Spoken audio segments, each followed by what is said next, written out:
In today's video, I'm going to teach you how to add text over images in Elementor using Flexbox containers. This process is straightforward and will take only about 5 minutes. Let's dive right in. First things first, to get started, you need to log in to your WordPress site. Simply navigate to your login page and enter your credentials. Once logged in, go to the dashboard and head over to the Pages section. Here you'll find a list of all your existing pages.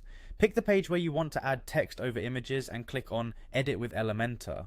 Now that you're in the Elementor editing environment, it's time to add a container element. You can do this by dragging and dropping it onto your page where you want your image and text to appear. Once the container is in place, head over again to the widgets panel and look for the image element. Drag and drop the image element inside the container you just placed. Next up, click on the Choose Image button. This will allow you to select the image you want to use from your media library, browse through your images, click on the one you desire, and then hit Select. Congratulations, your image is now in place. But it doesn't stop there. Let's add some text over it. Head back to the widgets panel and find the heading element. Now drag this element and drop it right below the image in your container.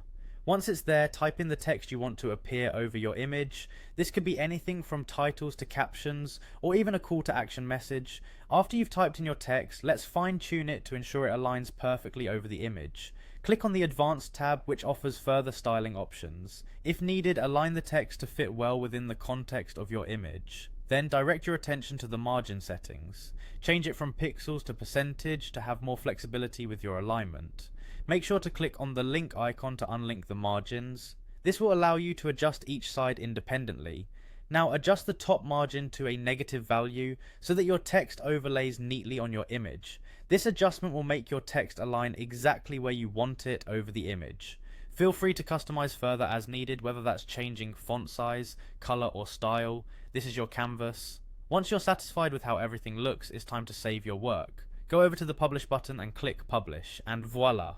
Your page is now live with beautifully overlaid text on your image, all thanks to Elementor and Flexbox containers. I hope you found this tutorial helpful. Thanks for watching, and I'll see you in the next video.